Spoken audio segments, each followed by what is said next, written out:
ಶ್ರೀಕೃಷ್ಣಾಯ ನಮಃ. ವಸುದೇವಸುತಂ ದೇವಂ ಕಂಸಚಾಣೂರಮರ್ದನಂ ದೇವಕೀ ಪರಮಾನಂದಂ ಕೃಷ್ಣಂ ವಂದೇ ಜಗದ್ಗುರುಂ. ಬ್ರಹ್ಮಸ್ಥಾನ ಸರೋಜಮಧ್ಯವಿಲಸಚ್ಛೀತಾಂಶು ಪೀಠಸ್ಥಿತಂ ಸ್ಫೂರ್ಜತ್ಸೂರ್ಯರುಚಿಂ ವರಾಭಯಕರಂ ಕರ್ಪೂರಕುಂದೋಜ್ವಲಂ ಶ್ವೇತಸ್ರಗ್ವಸನಾನುಲೇಪನಯುತಂ ವಿದ್ಯುದೃಚಾ ಕಾಂತಯಾ ಸಂಶ್ಲಿಷ್ಟಾರ್ಧತನುಂ ಪ್ರಸನ್ನವದನಂ ವಂದೇ ಗುರುಂ ಸಾದರಂ. ಶ್ರೀ ಗುರುಭ್ಯೋ ನಮಃ. ಲಂಬೋದರಂ ಪರಮಸುಂದರಮೇಕದಂತಂ ರಕ್ತಾಂಬರಂ ತ್ರಿನಯನಂ ಪರಮಂ ಪವಿತ್ರಂ ಉದ್ಯದ್ದಿವಾಕರಕರೋಜ್ವಲಕಾಯಕಾಂತಂ ವಿಘ್ನೇಶ್ವರಂ ಸಕಲವಿಘ್ನಹರಂ ನಮಾಮಿ. ತ್ವಾಂ ದೇವ ವಿಘ್ನದಲನೇತಿ ಚ ಸುಂದರೇತಿ ಭಕ್ತಿಪ್ರಿಯೇತಿ ಸುಖದೇತಿ ಫಲಪ್ರದೇತಿ ವಿದ್ಯಾಪ್ರದೇತ್ಯಗಹರೇತಿ ಚ ಯೇ ಸ್ತುವಂತಿ ತೇಭ್ಯೋ ಗಣೇಶವರದೋ ಭವನಿತ್ಯಮೇವ. ಶ್ರೀ ಮಹಾಗಣಪತಯೇ ನಮಃ.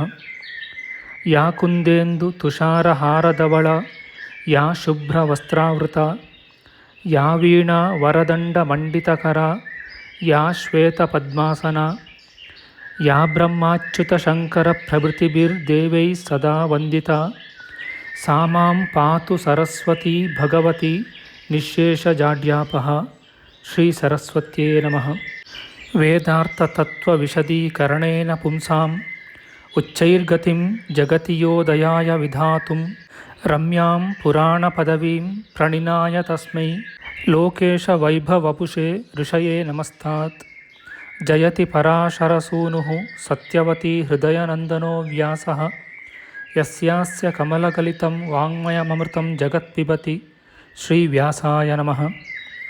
ನಾರಾಯಣಂ ನಮಸ್ಕೃತ್ಯ ನರಂ ಚೈವ ನರೋತ್ತಮಂ ದೇವೀಂ ಸರಸ್ವತೀಂ ವ್ಯಾಸಂ ತತೋ ಜಯಮುದೀರಯೇತ್. ಕನಕರುಚಿದುಕೂಲಃ ಕುಂಡಲೋಲ್ಲಾಸಿಗಲ್ಲಃ ಶಮಿತಭುವನಭಾರಃ ಕೋಪಿ ಲೀಲಾವತಾರಃ ತ್ರಿಭುವನಸುಖಕಾರಿ ಶೇಷಶಾಯೀ ಮುಕುಂದೋ ಪರಿಕಲಿತರಮಾಂಗೋ ಮಂಗಲಂ ನಸ್ತನೋತು. ನಮಾಮಿ ಗೋವಿಂದ ಪದಾರವಿಂದಂ ಸದೇಂದಿರಾನಂದನಮುತ್ತಮಾಡ್ಯಂ ಜಗಜ್ಜನಾನಾಂ ಹೃದಿ ಸನ್ನಿವಿಷ್ಟಂ ಮಹಾಜನೈಕಾಯನಮುತ್ತಮೋತ್ತಮಂ. ನಮಸ್ತೆ ಚಕ್ರಹಸ್ತಾಯ ಶಾನ್ಗಹಸ್ತಾಯ ತೇ ನಮಃ. ನಂದಹಸ್ತಾಯ ತೇ ವಿಷ್ಣೋ ಶಂಖಹಸ್ತಾಯ ತೇ ನಮಃ. ಓಂ ನಮೋ ವಾಸುದೇವಾಯ ನಮಃ ಸಂಕರ್ಷಣಾಯ ಚ ಪ್ರದ್ಯುಮ್ನಾಯ ನಮಸ್ತುಭ್ಯಂ ಅನಿರುದ್ಧಾಯ ತೇ ನಮಃ. ಯಾತ್ವರ ಮಂದರೋದ್ಧಾರೆ ಯಾತ್ವರ ನತರಕ್ಷಣೆ ಮಯ್ಯಾರ್ತೆ ಕರುಣಾಮೂರ್ತೆ ಸಾತ್ವರ ಕ್ವಗತಾಹರೆ ಕ್ಷೀರೋ ದಧಾವ ಮರದಾನ ವಯೂಥಪಾನ ಮುನ್ಮತ್ನತಾಮೃತಲಬ್ಧಯ ಆದಿದೇವಃ ಪೃಷ್ಟೇನ ಕಚ್ಚಪವಪುರ್ವಿದಧಾರ ಗೋತ್ರಂ ನಿದ್ರಾಕ್ಷಣೋದ್ರಿ ಪರಿವರ್ತಕ ಶಾಣಕಂಡೂಃ. ಓಂ ಕೂರ್ಮಾಯ ನಮಃ. ಪ್ರಿಯ ಬಾಂಧವರೇ, ನಮ್ಮ ಈ ಶ್ರೀ ಲಾಲೀಕೃಷ್ಣ ಚಾನಲ್ಗೆ ಸ್ವಾಗತ. ಇಂದಿನ ವಿಡಿಯೋದಲ್ಲಿ ನಾವು ಶ್ರೀ ಕೂರ್ಮ ಪುರಾಣದ 85ನೆಯ ಅಧ್ಯಾಯವಾದ ಬ್ರಹ್ಮಹತ್ಯ, ಸುರಾಪಾನ, ಸ್ವರ್ಣಸ್ಥೇಯ, ಗುರುಪತ್ನಿ ಸಂಘ ಮತ್ತು ಮಹಾಪಾತಕಿ ಸಂಸರ್ಗಗಳೆಂಬ ಮಹಾಪಾತಕಗಳ ಪ್ರಾಯಶ್ಚಿತ್ತ ಸಂಗ್ರಹದ ವಿಚಾರ ಮಾಡೋಣ. ಶ್ರೀಕೃಷ್ಣಾಯ ನಮಃ. ವ್ಯಾಸಮುನಿಯು ಹೇಳುತ್ತಾನೆ, ಸುರಾಪಾನ ಮಾಡಿರುವ ಮಹಾಪಾತಕಿಯು ಸುರೆಯನ್ನು ಕಾಯಿಸಿ ಬೆಂಕಿಯ ಕೆಂಡದಂತೆ ಕೆಂಪು ವರ್ಣವಾಗಿರುವುದನ್ನು ಕುಡಿಯಬೇಕು.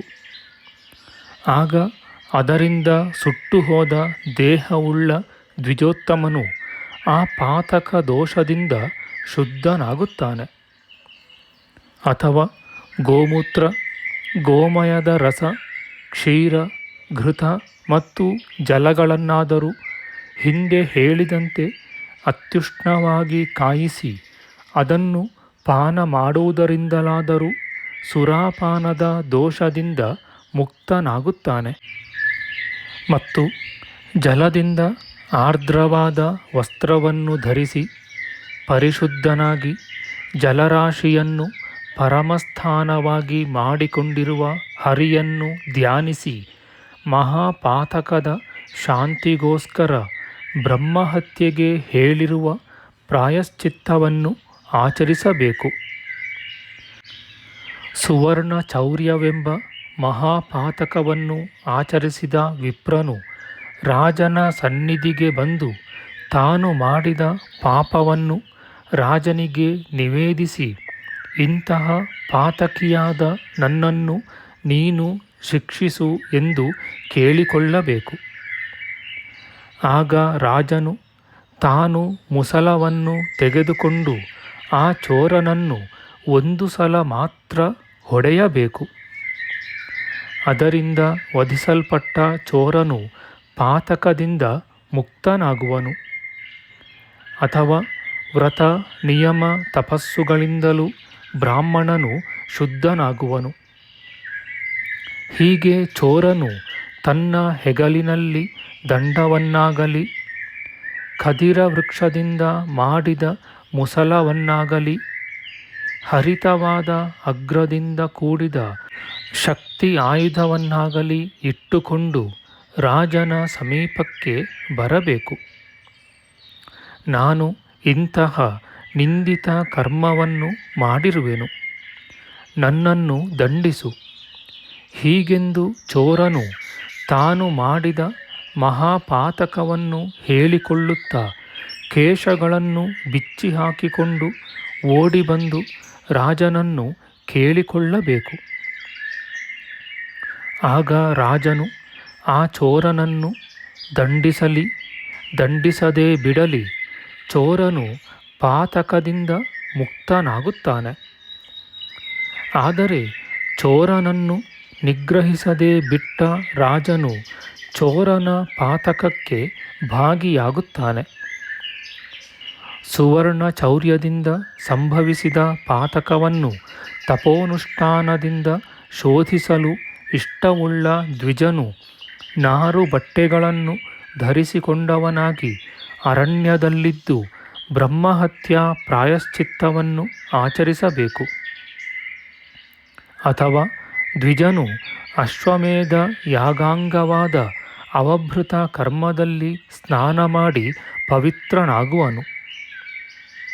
ಅಥವಾ ತಾನು ಚೌರ್ಯ ಮಾಡಿದ ಹಿರಣ್ಯಕ್ಕೆ ಸಮಾನವಾದಷ್ಟು ಹಿರಣ್ಯವನ್ನು ವಿಪ್ರರಿಗೆ ದಾನ ಮಾಡಿ ಶುದ್ಧನಾಗುವನು. ಅಥವಾ ಸ್ವರ್ಣಸ್ಥೇಯವೆಂಬ ಮಹಾಪಾತಕವನ್ನು ಆಚರಿಸಿದ ಬ್ರಾಹ್ಮಣನು ಆ ಪಾಪದ ನಿವೃತ್ತಿಗೆ ಬ್ರಹ್ಮಚರ್ಯ ನಿಯಮಗಳನ್ನು ಧರಿಸಿ 1 ವರ್ಷ ಕಾಲದವರೆಗೆ ಕೃಚ್ಛ್ರವೆಂಬ ಪ್ರಾಯಶ್ಚಿತ್ತವನ್ನು ಆಚರಿಸಬೇಕು. ಬ್ರಾಹ್ಮಣನು ಕಾಮ ವಿಕಾರದಿಂದ ಮೋಹಗೊಂಡವನಾಗಿ ಗುರು ಭಾರ್ಯೆಯ ಸಂಗವನ್ನು ಮಾಡಿದರೆ ಆ ಪಾಪ ಶಾಂತಿಗೆ ಕಾಯಿಸಿ ಉರಿಯುವಂತೆ ಮಾಡಿದ ಉಕ್ಕಿನ ಸ್ತ್ರೀ ಪ್ರತಿಕೃತಿಯನ್ನು ಆಲಿಂಗಿಸಬೇಕು.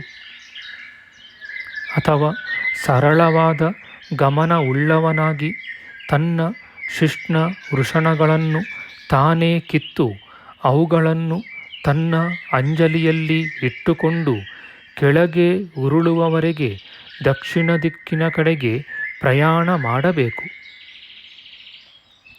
ಗುರುಪತ್ನಿ ಸಮಾಗಮ ರೂಪವಾದ ಮಹಾಪಾತಕದಿಂದ ಶುದ್ಧಿ ಹೊಂದಲು ಬ್ರಹ್ಮಹತ್ಯೆ ಮಾಡಿದವನಿಗೆ ವಿಹಿತವಾದ ವ್ರತವನ್ನು ಆಚರಿಸಬೇಕು. ಅಥವಾ ಮುಳ್ಳುಗಳಿಂದ ತುಂಬಿರುವ ಮರದ ಶಾಖೆಯನ್ನು ಆಲಿಂಗಿಸಿಕೊಂಡು 1 ವರ್ಷ ಕಾಲ ಶಯನ ಮಾಡಬೇಕು. ನಿಯಮಗಳಿಂದ ಕೂಡಿ ಭೂಮಿಯಲ್ಲಿ ಮುಳ್ಳಿನ ಶಾಖಾಲಿಂಗನ ಪೂರ್ವಕವಾಗಿ ಶಯನ ಮಾಡುವುದರಿಂದ ಗುರುಭಾರ್ಯ ಸಂಗ ಮಾಡಿದ ಪಾತಕಿಯು ಮುಕ್ತನಾಗುತ್ತಾನೆ. ಅಥವಾ ನಿಗ್ರಹಿಸಿದ ಇಂದ್ರಿಯ ಉಳ್ಳವನು ಶಾಂತನೂ ಆಗಿ ನಾರು ಬಟ್ಟೆಗಳನ್ನು ಧರಿಸಿ 1 ಸಂವತ್ಸರ ಕಾಲ ಕೃಚ್ಛ್ರ ಪ್ರಾಯಶ್ಚಿತ್ತವನ್ನು ಮಾಡಬೇಕು. ಅಂತಹ ದ್ವಿಜನು ಅಶ್ವಮೇಧ ಯಾಗದ ಅವಭೃತ ಸ್ನಾನದಿಂದಲೂ ಶುದ್ಧನಾಗುತ್ತಾನೆ ಮತ್ತು ಸರ್ವಕಾಲಗಳಲ್ಲಿಯೂ ಬ್ರಹ್ಮಚರ್ಯ ನಿಯಮವಂತನೂ ವ್ರತಾನುಷ್ಠಾನ ಪರನೂ ಆಗಿ ದಿನದ 8ನೆಯ ಭಾಗದಲ್ಲಿ ಭೋಜನ ಮಾಡಬೇಕು. ಪ್ರಯತ್ನಪೂರ್ವಕವಾಗಿ ಒಂದು ದಿನದಲ್ಲಿ ತ್ರಿಶ್ರವಣ ಸ್ನಾನ ಮತ್ತು ನಿಯತ ಸಮಯದ ಭೋಜನಗಳಿಂದ ವಿಹರಿಸುತ್ತಾ ಭೂಮಿ ಶಯನ ಮಾಡುತ್ತಿದ್ದರೆ 3 ಸಂವತ್ಸರಗಳಲ್ಲಿ ಆ ಪಾಪವು ನಿವೃತ್ತಿಯಾಗುವುದು ಮತ್ತು 5 ಅಥವಾ 4 ಸಂಖ್ಯೆಯಷ್ಟು ಚಂದ್ರಾಯಣ ವ್ರತಗಳನ್ನಾದರೂ ಮತ್ತೆ ಮತ್ತೆ ಅನುಷ್ಠಾನ ಮಾಡಬೇಕು. ಮಹಾಪಾತಕಿಗಳೊಡನೆ ಸಂಗ ಮಾಡಿದವನು ಮಹಾಪಾತಕಿಯಾಗುವುದರಿಂದ ಆ ಸಂಸರ್ಗ ಪಾತಕದ ಪ್ರಾಯಶ್ಚಿತ್ತವನ್ನು ಇನ್ನು ಮುಂದೆ ಹೇಳುತ್ತೇನೆ. ಯಾವ ದ್ವಿಜನು ಯಾವ ಮಹಾಪಾತಕದಿಂದ ಪತಿತನಾದವನ ಸಂಸರ್ಗವನ್ನು ಮಾಡುವನೋ ಆ ದ್ವಿಜನ ಆ ಸಂಸರ್ಗ ದೋಷವನ್ನು ಕಳೆದುಕೊಳ್ಳಲು ಆ ಮಹಾಪಾತಕಕ್ಕೆ ವಿಹಿತವಾದ ಪ್ರಾಯಶ್ಚಿತ್ತ ವ್ರತವನ್ನು ಆಚರಿಸಬೇಕು. ಪತಿತನೊಡನೆ 6 ತಿಂಗಳವರೆಗೆ ಸಂಸರ್ಗ ಮಾಡಿ ಬಂದಿರುವ ಪಾಪವನ್ನು ನಿವೃತ್ತಿ ಮಾಡಿಕೊಳ್ಳಲು 1 ವರ್ಷದವರೆಗೆ ಸ್ವಲ್ಪ ಮಾತ್ರವೂ ಆಲಸ್ಯವಿಲ್ಲದಂತೆ ತಪ್ತಕೃಚ್ಛ್ರವೆಂಬ ವ್ರತವನ್ನು ಪ್ರಾಯಶ್ಚಿತ್ತ ರೂಪವಾಗಿ ಆಚರಿಸಬೇಕು.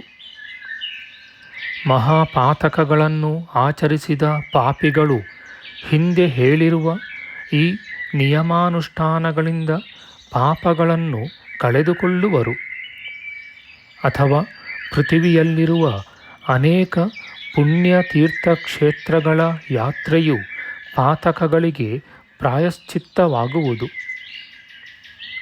ತನ್ನ ಇಚ್ಛಾವೃತ್ತಿಯಿಂದ ಸ್ವತಂತ್ರನಾಗಿರುವ ಬ್ರಾಹ್ಮಣನು ಬ್ರಹ್ಮಹತ್ಯೆ, ಮದ್ಯಪಾನ, ಸುವರ್ಣಚೌರ್ಯ, ಗುರುಪತ್ನಿ ಸಂಘ ಮತ್ತು ಈ ಮಹಾಪಾತಕಗಳನ್ನು ಮಾಡಿರುವವರ ಸಂಸರ್ಗಗಳಿಂದ ದೋಷಿಯಾಗುತ್ತಾನೆ. ಹೀಗೆ ದೋಷಭಾಗಿಯಾದ ವಿಪ್ರನು ತೀರ್ಥಕ್ಷೇತ್ರದಲ್ಲಿ ಶಾಂತನಾಗಿ ವಾಸ ಮಾಡಿ ಉಪವಾಸ ವ್ರತವನ್ನು ಆಚರಿಸಬೇಕು. ಅಥವಾ ಜಟಾಜೂಟಧಾರಿಯಾದ ಮಹೇಶ್ವರನನ್ನು ಧ್ಯಾನಿಸುತ್ತಾ ಜ್ವಲಿಸುತ್ತಿದ್ದ ಅಗ್ನಿಯಲ್ಲಿ ಪ್ರವೇಶ ಮಾಡಬೇಕು. ಮಹಾಪಾತಕಿಗಳಿಗೆ ಆ ಪಾಪದೋಷ ನಿವೃತ್ತಿಗೆ ಬೇರೊಂದು ವಿಧವಾದ ಪ್ರಾಯಶ್ಚಿತ್ತವು ಧರ್ಮವಾದಿಗಳಾದ ಮುನಿಗಳಿಂದ ಎಲ್ಲಿಯೂ ಬೋಧಿಸಲ್ಪಡಲಿಲ್ಲ. ಆದ್ದರಿಂದ ಪವಿತ್ರ ತೀರ್ಥಭೂಮಿಗಳಲ್ಲಿ ತನ್ನ ದೇಹವನ್ನು ದಹಿಸಿಕೊಂಡಾದರೂ ದೇಹತ್ಯಾಗದಿಂದ ಶುದ್ಧನಾಗಬೇಕು. ಇತಿ ಶ್ರೀ ಕೂರ್ಮಪುರಾಣೆ ಉತ್ತರಾರ್ಧೆ ಪಂಚಾಶೀತಿತಮೋಧ್ಯಾಯ. ನಮ್ಮ ಮುಂದಿನ ವಿಡಿಯೋದಲ್ಲಿ ನಾವು ಶ್ರೀ ಕೂರ್ಮಪುರಾಣದ 86ನೆಯ ಅಧ್ಯಾಯವಾದ ಅಗಮ್ಯ ಸ್ತ್ರೀಯರ ಸಂಘ, ಅವಧ್ಯವಧ ಮುಂತಾದ ಪಾತಕಗಳ ಪರಿಹಾರ ವಿಧಿಯ ವಿಚಾರ ಮಾಡೋಣ. ಆಧ್ಯಾತ್ಮಿಕ ಚರ್ಚೆ ಮತ್ತು ವಿಚಾರ ವಿನಿಮಯಕ್ಕಾಗಿ ಶುರು ಮಾಡಿದ ಈ ಚಾನಲ್ನಲ್ಲಿ ನಾವು ಅಪ್ಲೋಡ್ ಮಾಡುವ ಎಲ್ಲ ವಿಡಿಯೋಗಳನ್ನು ಸಂಪೂರ್ಣವಾಗಿ ನೋಡಿ ನಿಮ್ಮ ಸಲಹೆಗಳನ್ನು ಕಮೆಂಟ್ ಬಾಕ್ಸ್ನಲ್ಲಿ ಬರೆಯಿರಿ. ದಯವಿಟ್ಟು ಈ ಚಾನಲ್ಗೆ ಸಬ್ಸ್ಕ್ರೈಬ್ ಮಾಡಿ ಹಾಗೂ ಬೆಲ್ ಬಟನ್ ಒತ್ತಿ ನಾವು ಹಾಕುವ ಎಲ್ಲ ವಿಡಿಯೋಗಳನ್ನು ನೋಡಿ ಪ್ರೋತ್ಸಾಹಿಸಿ. ಕೃಷ್ಣಂ ನಾರಾಯಣಂ ವಂದೇ, ಕೃಷ್ಣಂ ವಂದೇ ವ್ರಜಪ್ರಿಯಂ, ಕೃಷ್ಣಂ ದ್ವೈಪಾಯನಂ ವಂದೇ, ಕೃಷ್ಣಂ ವಂದೇ ಪೃಥಾಸುತಂ. ಶ್ರೀಕೃಷ್ಣಾಯ ನಮಃ.